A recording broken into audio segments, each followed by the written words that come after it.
And welcome to the Warlock video. Your soul shall suffer. Fuck! Ugh, my Gold Adam impression made me cough. Ugh, I'm starting to lose my voice.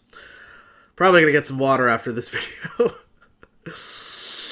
But I'm sacrificing myself for you to make awesome videos. Speaking of sacrifices, how about a Lakari one? Nice segue. Thank you. I'm the king of segues. Poop. Anyway. Lakari Sacrifice. Quest. Discard 6 cards. Reward Nether Portal. So, in the past, discarding cards was relatively bad. They had discard stuff there. But, you were always kind of trying to avoid discarding a card. If you played Doomguard, you tried to dump your hand, so on turn 5, you didn't discard any cards, and so discarding wasn't a drawback. You're always trying to find ways to not discard cards, so that way discarding was not a negative. Well, guess what? Now discarding is a positive. Now you actually want to keep cards and discard them. So that way you can get a Nether Portal. What does a Nether Portal do? A Nether Portal creates a little permanent on your board, much like the Sherazin Seed. It does take up a spot on your board, but at the end of every turn, it creates 2 3/2 imps. So basically, every turn after you play Nether Portal, you're getting 2 flame imps. Every turn. And this thing cannot be targeted and cannot be removed. Every turn. 2 flame imps. You're essentially getting 6/4 stats every turn. Yeah. The inevitability is nigh. Kind of blows my mind. When I first saw this quest, I thought it was ridiculous. Now, I actually think this is the worst quest. Doesn't mean it's bad. I just feel like it takes so much time to see the value out of this quest that you might just be dead before then. I think the Hunter quest kicks the shit out of this quest. So the problem is this quest is going to force you to play a somewhat long game, control-y style of Warlock, which I think Warlock can do, but without some sort of Reno Jackson healing effect, I don't know if it's going to be able to do that. Maybe Handlock becomes a thing with this card now, and Disco Handlock? That'd be kind of cool. I can see that. That's a deck I'll try to build. So instead of healing yourself, you just taunt up. It's pretty good. And yeah, so maybe there's some sort of like taunt-oriented Lakari Sacrifice deck where you're just trying to give yourself enough time for the imps to kind of do their work. I could see that. Be kind of cool. I don't know. I'm underwhelmed by this quest now. But I'll tell you this. Did this quest get a shit ton of support? You darn right it did. Because look at their legendary Clutch Mother Zavis. 2 mana, 2/2 beast. Whenever you discard this, give it +2/+2 and return it to your hand. This card never dies.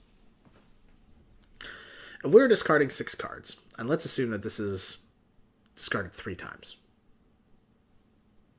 Fairly simple, like it's in your opening hand. You just hold on to it. This becomes a 2 mana 8/8. Yeah. That never dies. And it can always just be in your hand and always be something that you have until you decide to play it, until it becomes a 10/10, a 12/12, whatever. It doesn't matter.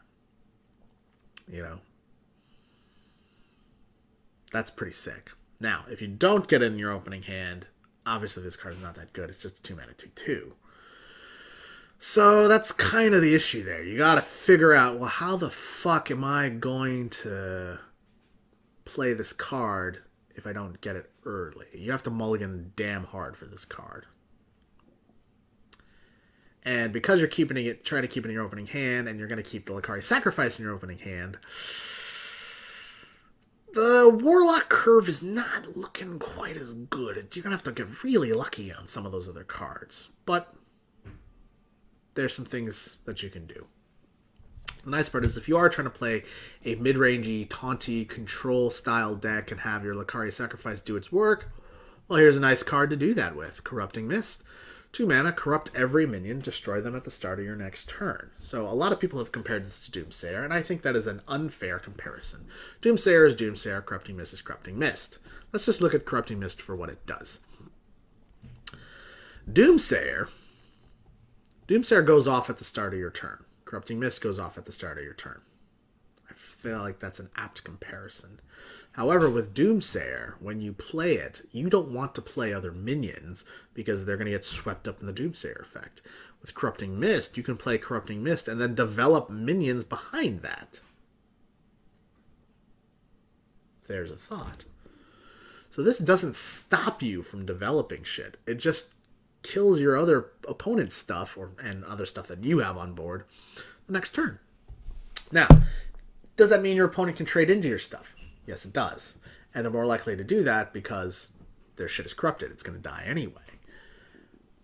However, they can also develop behind that too.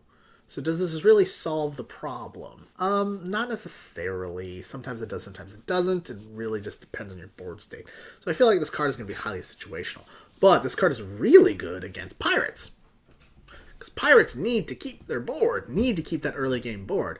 And you're just Corrupting Mist and fucking wipe out their Frothing Berserker and their, Patches and Azos First Mate, and like, boom. That's pretty darn good. So I feel like this card is actually have a lot of applications in the early game than in the late game. But it's a pretty good late game card too. If your opponent has a board and you don't, and you just play this, and you do get to wipe their board. Yes, they get to attack you and hit you in the face, but if you can play this and combo it with a taunt, they're just running into your taunt and dying. So there's stuff there. The flexibility of this card, I think, is really good. Whereas Doomsayer doesn't give you flexibility. Yes, it gives you initiative, which is really nice. And this card does not give you that initiative. But this card's initiative is in the fact that the things that you play after the Corrupting Mist goes out are still going to live. Moving on, Blood Bloom, 2 mana, spell. The next spell you cast this turn costs health instead of mana. Now, a lot of people looked at this card and said, this card is garbage. Who cares? It's the fucking Cho'Gall effect. That's lame. Cho'Gall costs 7 mana. This costs 2. So, what can I do on turn 2 for health that I could not do on turn 2 before? I can cast Karakazam. I get a 3/3, a 2/2, and a 1/1 on turn 2. That's pretty good. I could play Twisting Nether on turn 2 if I wanted to. Probably unnecessary, but neat. I could play Doom on turn 2. Yes, it costs 10 health, but what if my opponent has, a bunch of Patches Pirates out there? I draw some cards and I wipe their board for 10 health. That might be worth it. I don't know. Playing against pirates, probably not, but it's there. I can Siphon Soul something on turn 2. Yes, it costs 6 health, but then I get 3 health back. That's pretty good. I can Corrupting Mist if I wanted to, and only pay 2 health for it. Not quite as good, but cool. There's another card coming up called Feeding Time, which deals 3 damage and gives me 3 1/1s. I can play that on turn 2. Maybe I really want to remove something and deal 3 damage to it. Some sort of, high priority minion and get some 1/1s. This will allow me to do that for just 5 health. That's worth it to me. I think this card's cheapness is its real power. I think the ability to, on turn 6, for instance, play Blood Bloom, play Twisting Nether, wipe everything, play a 4-drop. It's pretty good. Imagine this card with a Twisting Nether or a Doom, and then playing a 10/10 Clutch Mother Zavis right behind it. That's pretty good. The ability to wipe the board and develop your board with this card and cards like Corrupting Mist, Twisting Nether, Doom is awesome. So I actually think this card is very good. We'll see a ton of play. Chittering Tuttler. This card is poop. 3 mana, 3/3, discover spell, deal damage to your hero equal to its cost. Warlock doesn't have a lot of spells in the same mana cost, so your opponent is going to know what card you have, and they can easily play around it, and you're taking damage for it just to get a 3 mana, 3/3. Okay, yeah, maybe you get that card that you need for that situation, but this card, bad.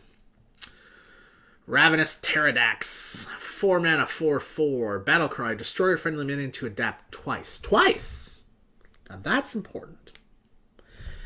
There is a card, a neutral card, called a Devilsaur Egg, which is an 0/3 egg, which has Death Rattle. Summon a 5/5 Devilsaur.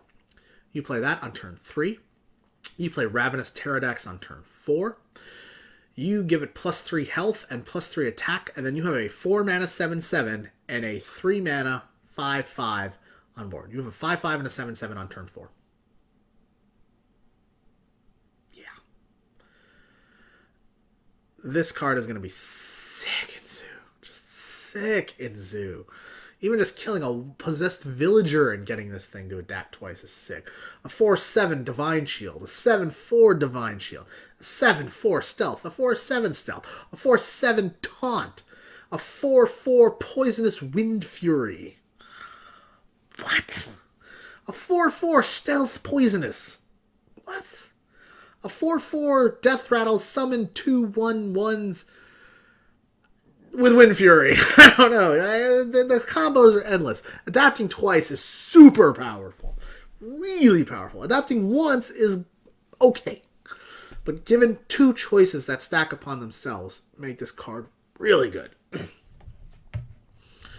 And the boss of the set, the Lakari Fellhound. 4 mana, 3/8. Taunt, Battlecry, discard 2 random cards.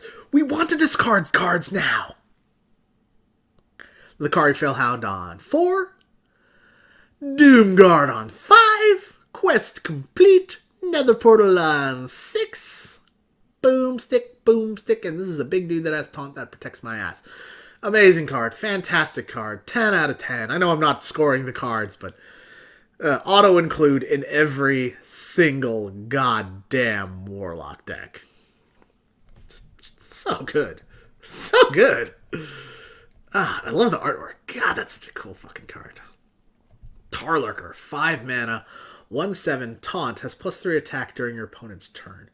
There is a neutral card called a Nesting Rock, which is a 5 mana 4/7 that gains Taunt if you have 2 other creatures on board, which I think is better than this card. So, yeah, this card sucks. It doesn't suck. I mean, it's another big Taunt, which is good. And it does have the Tar ability, which means it has buff attack on your opponent's turn. But then they get to sort of dictate the trades and choose how to trade into it. And then on your turn, it's only dealing 1 damage, so it's not really helping for removal. I don't know. It's kind of a big wall. But what's good, though, is your imps can just kind of hide behind that wall and keep smacking damage in the face. So maybe it has applications. Who knows? But I think this is one of those cards that may not see the cut. Feeding Time, 5 mana, deal 3 damage to a minion, summon 3/1/1 Pterodaxes.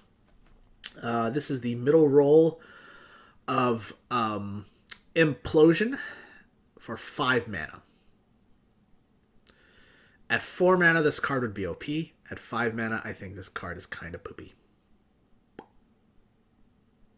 But I may still play it anyway.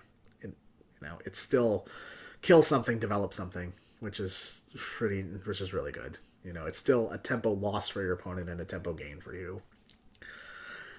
I think it'll find a slot. Is it better than Bane of Doom? It deals 3 damage. Maybe it is. We'll probably find more uses for it. I don't know. And getting a bunch of 1/1s is good for what? The Ravenous Pterodax. I gotta have a Pterodax eat a Pterodax! Cannibalism. Never thought I'd have to deal with that in a Warlock deck. But I guess if any class was going to have to deal with it, it'd be Warlock. And then last but not least, the Cruel Dinomancer. 6 mana, 5/5 Death Rattle. Summon a random minion to discard in this game. I would say this is a worse Faceless Summoner and probably will not see play. But it might. It's still a big body. It's still a threat. And it still has a Death Rattle effect. Unfortunately, if you get back Clutch Mother Zavis, it just becomes a 2/2.